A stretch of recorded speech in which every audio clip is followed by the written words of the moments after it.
Welcome to the Real Estate Fight Club, a podcast for agents where you'll witness a battle of opinions about topics affecting your real estate business. Now, always in your corner, here are your hosts, Jenn Mertland and Monica Weekly. Welcome to this episode of Real Estate Fight Club. We are going to talk to Rachael of Rachael Real Estate in Chicago today and find out if we're going to Realtor Jail. Today's topic is dual agency. Hey, Rachael. Hey, Jen, how are you? I feel like we have just like at its face value, you're against dual agency. I'm pro dual agency, asterisk. Right. Right. All the footnotes below. Right. Yeah. Right. But let's talk about it in this market. Some of the cases you've seen coming through, like give us some context. I think let's talk about like, what is it and how it can come up maybe first. Right. So with the climate of the current market, we're seeing buyers do all kinds of things to try to get a home. So they're contacting listing agents directly. They're knocking on a seller's door. They're doing all kinds of things that they normally wouldn't do. They're desperate. So we're seeing more they're totally desperate. So we're seeing more dual agency deals now too because of this and the problems that come along with it. So, but I also think we're gonna see more too because of the legislation where the Department of Justice is really harping on the buyer broker commission. I feel like that the buyers are going to translate that into, well, if I go directly to the listing agent, I'll get a better deal. Well, and that's part of the problem is that the agents aren't having those conversations with their sellers and with their buyers based on a buyer agency agreement or a listing agreement. And our listing agreement in my market, they're coming out with a new one very shortly that's going to change the way we discuss compensation in a listing agreement. Okay. So you've got procuring cause arbitration have increased because of all of this, and you've got 180 days to file. So, we're about 180 days, a little more than that behind what's happening. So we're a little behind there, but we're now seeing those because of all these things. Brokerages are retaining both sides of the brokerage fee and possibly doing that when their listing agreement doesn't allow for it. And listing agents aren't having appropriate conversations. So we've got all kinds of what would solve this going on here. Oh God, say it, Jen. Just say it. Buyer agreements. Oh my God, get them signed. But I am also going to say in this particular situation, the listing agreement and the conversation that listing agent is having with the seller is paramount here because it's a huge problem. So right now in our listing agreements, and I suspect most are pretty similar to this, it says, here is our brokerage fee. Right. It's a total of X. You're going to pay X to the listing side of the broker for the listing side of it. And the listing brokerage is going to pay the buyer side X. They're going to share. And here's the total. Right. We're right. You're going to pay us this, and then we're going to take part of that and send it to here. So our new listing agreements are coming out that says it's going from about this big on the sheet of paper to about this big. So they're breaking it down by a whole heck of a lot here. But right. But it's going to lead to those listing agents having that conversation with the seller that they should have been having for the last several years anyway. Sure. That being here's what I charge to you as the seller for the listing fee. We're not talking about the whole thing. We're talking about my portion. Right. Here's my fee as the listing to work for you. Here's my fee. And here's what I'm doing for you. What do you want to pay the buyer broker? And when you ask that question to a seller who has interviewed a couple of agents, they're like, well, what do you mean? They look at you like you have three heads because no one has asked this question yet. Right. And then you have to explain, this is why we have to ask this question, because you have a choice as to what you want to pay that buyer's brokerage. But the issue is going to also then regardless of how our listing agent or listing agreements are set up, regardless of how they're set up, that question is still required to be asked. Yeah, but then they're going to say what's customary, what's normal, which the Department of Justice also has a problem with. But back to dual agency, they do. Oh, go ahead. No, so the answer to that is I've created a custom report in our MLS that says I can pull up an entire town. So I enter a zip code, it pulls out all the listings, and then the last column is what is the co-op compensation being offered. Got it. Here's the report. Here's what every other person in this town is offering currently with their sale. X plus a half, X plus 3, whatever. And then they can go, okay, now I can make a decision based on that. And It is you're a little also bit. It going to takes a lot longer to have, go through a listing agreement. right. And because there's like less number of listings, right? There's also less number of agents, but there's less number of listings. You're going to have, I believe, more agents offer, hey, if I like a variable rate. So if there's another agent, the charge could be this. But if I'm the agent on both sides, then it's a lesser charge. And I think we're going to get more of that coupled with the buyers going directly to the listing agents. Absolutely. So to your point, that listing agreement now, it's what do you want to pay the listing brokerage? Here's what I charge you. What do you want to pay the buyer brokerage? The third section is now if there's an unrepresented buyer, let me explain what that is. Right. Unrepresented buyer calls me on the phone and says, I don't want an agent. I just want to buy this house. Can you help me? I can now act as a non-agent for an unrepresented buyer. What is now the total fee going to be for in that situation? That's insanity. That's transactional, like representing a transaction, but a lot of states, a lot of states don't allow dual agency. In Illinois, in Illinois, you are allowed to do dual agency, but you're not allowed to be a transactional broker. So in Florida, you represent the transaction as a whole. Right. Right. In Illinois, you don't do that. You have agency. So you're representing seller, buyer, or dual, which I prefer not to do. I want to talk about like a couple of pros, a couple of cons of dual agency, and then I want to talk about the possible code of ethics violation with it. Right. Where do you want to start? Do you want to take a break and then we'll discuss that? Because I'm going to prepare my list of all the cons for you on dual agency while you discuss your advertising. All right. Yeah, let's take a quick break here. Word from our favorite partner. When we return, we'll talk about pros, cons, and code of ethics violations to watch out for. There you go. And we're back. Rachael, give us. There are no pros to dual agency, Jen. You're wrong. You're okay. Wrong. Give me a pro. Give me a pro to dual agency. Okay, here's a pro. Considering, so keep in mind what this new listing agreement, and I'm sure again many of them are it's happening on the West Coast. Oregon, I think, have already restructured theirs, so it's working its way across. So when you take that listing agreement, you can break it down by those four things: dual agent or listing agent, buyer agent, if there's no agent, or a dual agent. So you can break that down and you're going to have that all listed in there. Yeah, I think it's ripe for disaster. But here's the thing. Thank you. We're done. I mean, I just think it's like, okay, well then why would I have an agent? Because you're going to do the paperwork anyway, which most agents work for free. They basically work for free because they don't know their job and they don't know their value proposition. Well, and part of this conversation then around this new listing agreement and a new buyer agreement is going to be relaying that value to your client and saying, this is why you need to have representation. If someone calls me on the phone for a listing that I have and says, I want to see it, my first question is, do you have an agent? Yes, I do, but I don't want to bother them. It's a Sunday. Well, you understand this is their job, right? You're calling me to bother me on a Sunday, but maybe you should call your own agent if you have one. That's one conversation. Even the better, other one is, no, I don't have agent, one. I don't want one. Yeah. Well, right, exactly. Who is your agent? Who's your realtor right now? Oh, I don't have one. Well, and I don't want one because I just don't want one. I could get a better deal if I go through you. Well, then the conversation is, well, no, not necessarily, because that listing agreement that I have with my seller is completely independent of what is being paid to a buyer's broker. Right. So that may or may not be the case. So if you do have an agent, then you need to give them a call. Who is it? I'll make a call for you.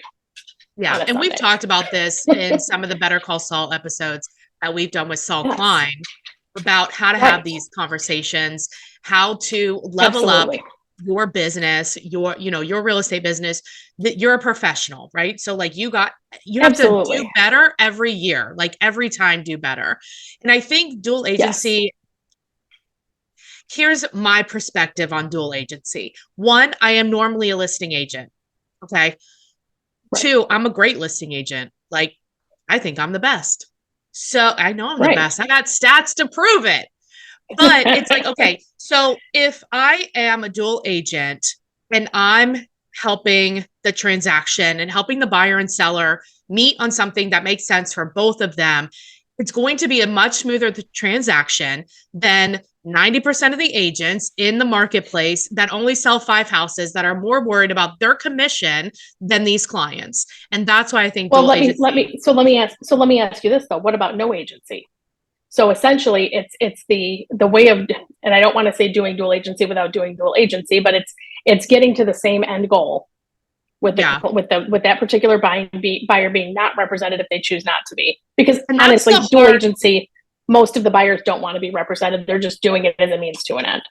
And that's the hard part, right? Because I think as a listing agent, that has to be a variable rate on that end too. And it has to be a higher commission rate, because even though I'm not representing that buyer and their benefits, I have to help them get through it in order to have agency relationship with the seller. You're sitting at the home inspection. You're handling negotiations back and forth. Here we have to sit at home inspections. Oh. So you're sitting at a home inspection. You're taking on all of that additional work that other agent would be doing if there was another agent there. So yes, I agree. There should be that compensation in that listing agreement. Mm-hmm. You're filling in the blanks, right? You're saying, here's the blanks. How do you want me to fill it in? I can't guide you. I can't do anything, but you're telling me you want no representation. So this is what I can do for you. I can fill in the blanks. Let's talk. Yeah, and I think that that is like an important distinction that I want to pull out there. If if you represent one party, and because this can happen the other way around, you represent the buyer, the for sale by owner that your buyer is buying doesn't want an agent. So you do not represent that seller. I see so many agents that try to pretend like everybody's their client. They are not your client. And in that situation where it's reversed and you're representing the buyer for sale by owner, that you have a form for that. There is a form for that. Yep. So there is also a form for that buy side. I don't know why it is that in this industry we use all the forms on the listing side, but we don't touch those forms on the buy side. Get a form. It doesn't make any sense to me. Yeah. Get a form. Now, there has been times we have a lot of them. We have a lot of forms. Yeah. There have been times, and this is where we can transition into the potential code of ethics violations. So there have been, I can think of at least 2 times where I represented the seller. The buyer came in, they wanted a dual agency, and I said no. And I said they should get, so then they became unrepresented because they didn't want another agent. I said no. I have 2 questions for you. One, do then as the listing, because the listing says the full commission is the total amount. Do I then capture the total amount, or do I only capture, is there like a listing side amount, or it depends on how it's written? Is first question. So to that question, unless your listing agreement specifically states if there is no buyer agent or you have an unrepresented buyer, then that listing brokerage can capture all of that. They can't. So right now, as our current listing agreement states, it says here's the total fee. X% is for the listing side. X% is for the buyer's brokerage side if there is one. It doesn't say if the buyer is unrepresented. So in that case, no. But that's what's happening. That's what's happening. So you definitely have to check this new your listing contracts. agreement, right? And this new listing agreement will fix that entirely. Yeah, because you now have to have that conversation. Well, it's coming out like in the next week or 2. Not even for you guys, but there's an old saying about like, if the world is ending, move to Ohio because it'll be 7 years later or something like that. Like, you guys are the last of it moves from west to east, but it skips Ohio and then circles back. Is that what you're saying? Exactly. Right. So, right. But I think this is like a real point, right? Because we are going to have more unrepresented, even if you're a person like me who believes in dual agency, it doesn't always make sense to be a dual agent. So in those particular cases, that buyer, I got a weird feeling about those buyers. And I was like, you know what? I was going to ask you, what made you say no to dual agency? Because they seemed, I want to say litigious, but I don't know if that's the word. They just seemed like they were going to be a headache. And you know me, I prefer no stress, and I don't drama, need the headache. Yeah. Right. So, and they ended up being a headache. So I was right. But let's say I had taken on that as dual agency and there became an issue. What are the codes that we need to know?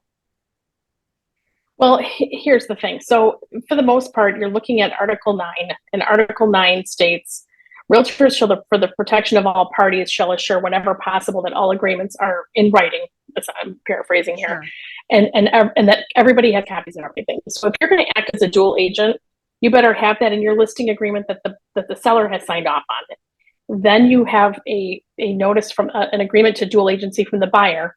And then you have a confirmation of consent to dual agency from both parties. So both parties have to sign off on this twice. And if you're not doing that now, you might want to check your license law and make sure that seems like overkill. This is like making an addendum for every detail that's written in the contract. That's the most annoying thing about real estate. It's like, it's already in the contract. Why do we have an addendum? Because here's the thing: if I meet with a seller in May for a listing agreement, and we don't sell the property till August, let's just say this isn't this market; it's a normal market. We don't go under contract till August. Things may have changed for them. There may be a situation where they thought, "Hey, in May when we talked about this, yeah, I'm fine with that." But then come August, you've got 5 offers, and you're trying to figure out all of this stuff going on now. Then you've got one that's yours. Then you have to sit down with your seller again and say, okay, we talked about this in May. Here's the situation that we're looking at now. This person wants me to write an offer. We have 4 current other offers. Are you still comfortable with that? Right. If they say, hey, you know what? No, I've heard horror stories. I talked to my uncle. My uncle says no. Then you know what? No, you're not doing it. So then you don't have that confirmation of consent. But there are 2 separate forms for that. Yeah. Okay. Yeah. That makes sense. Is there another code you know, that we have to... I would go to Article 1. I mean, you're a fiduciary to your client. So for me, this is for the most part why I don't do dual agency. If I meet I know somebody first, whether it's my niece that I'm representing on a buy side, and I may have a listing. I've known my niece longer, obviously. If I put my neighbor's house up for sale and I get a sign call, I know my neighbor first. There's always the fiduciary that you're in a fiduciary position for your client. And there's no way you can represent 2 people in the same transaction evenly, and to the extent that they both want you to. Disagree. We can disagree. I don't think we're ever going to. So in those situations, no, we probably won't. And I mean, I had the one time I did dual agency, which was maybe 4 years into my career, so it was a long time ago. It was the most ridiculous thing. I had a listing. Super nice, original owners, super elderly people. The wife found out, or they moved into an assisted living place. So I put the property up for sale. Mm-hmm. Did an open house. Very nice people, also an older couple, came into the house that I was sitting, and they said, well, this one isn't for us. And I said, well, you know what? If you're talking about what you want to do to a house, you want to do some renovations and make it your own. I said, I've got another listing that I could show you that might actually be a really nice house for you. So they looked at it. Everything went through, was lovely. In the meantime, after we listed the property, the elderly seller was diagnosed with pancreatic cancer and died literally within 8 weeks. I mean, it was the fastest thing you'd ever seen. So the husband is left, and the husband actually died about 2 weeks later. It was one of those, I think, that was like, he died of a broken heart kind of thing. But in the meantime, we closed. My buyers were from Sweden and had gone to Sweden. Came back to an entire lower level full of water, like 3 feet of water.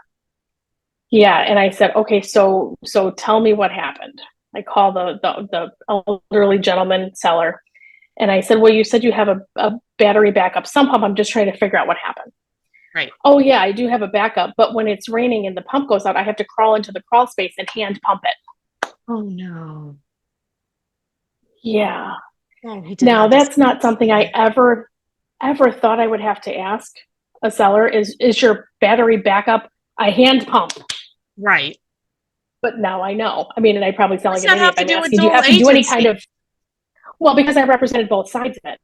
So it put me in a spot where my buyers were like, well, wait a minute, didn't he disclose that? And I didn't like the feeling of being in this spot where I knew I had absolutely, there's nothing I did incorrect or inappropriate in that situation. But these poor buyers came back to a house full of 3 feet of water that had been standing there for a long time because they were gone for 3 weeks. Yeah, that's not good. That's gross. That's really not good. And had we known that there was an issue with the backup sump pump that had to be manually operated, you could have done they something. They probably would have put a backup in before they went out of town for 3 weeks. But I think, in that same situation, me as a dual agent, I would be happy that I was, because a lot of agents freak out when bad things happen to the client. But see, I don't freak out. And because I know them, like, I feel like I can be a stronger fiduciary to both parties because I'm not concerned about myself more than I'm concerned about them. True. But now, if you look at the first sentence of Article 1, it says, when representing a buyer, seller, landlord, tenant, or other client as an agent, realtors pledge themselves to protect and promote the interests of their client. Singular. Oh, your innocence is so cute. Look, I if I only do 5 transactions a year, that means each of those transactions represent 20% of my annual income. And I'm going to represent you as a seller or buyer or whatever. Am I more worried about you, or am I more worried about feeding my kids? I'm more worried about feeding my kids. If you're more worried about feeding your kids, then you probably need to get out of real estate and maybe get a job that's going to pay you a regular salary. If everybody got out of real estate, that would be everybody basically. That'd be 90%. It would be close. It would be close to it. I mean, that's the first way a car salesman's going to lose me, and it's happened before. Hey, you know what? If you don't buy this car, I'm not going to be able to feed my kids. See ya. I'm out the door. Right. Yeah. I mean, that just it's desperate as I'll get out. I mean, your job is a fiduciary. You've got to represent your client's best interest. It doesn't matter if it's your best interest or not. That goes back to the same question of when you're back in the old days when we didn't have the internet, you could sit there as an agent, and it's in the code of ethics that you cannot do this, but an agent can't sit there and decide whether or not they're going to show a particular property based on the amount of compensation that's being offered. So they can't look at it and go, well, if you're only paying me X%, I'm not going to show this house because I'm not going to make enough money. I'm not going to show them that money. Because if I have a buyer and I have a buyer agreement and I say, this is the fee that I charge. And and we've talked about this on the podcast before, if let's say I charge, X and their seller currently is only paying Y, whatever that gap is, you're responsible for it because we have agreed that I get paid X and they're only paying Y. So exactly. And if you as an agent choose not to enforce that, that's totally fine too. But now think about it. No, I mean, oftentimes you don't. I mean, look at the difference between X% at 250,000 and that same percentage at 800,000. I'll concede. If you don't want to enforce it, that's your business. But here's my top takeaways. It's a business decision, right? Here's my top takeaways. So we don't have a lot of people end up in realtor jail. 1, if you represent the buyer, have a buyer agreement with them that dictates out the fees and this, everything, the whole agreement, like a listing contract, but for a buyer.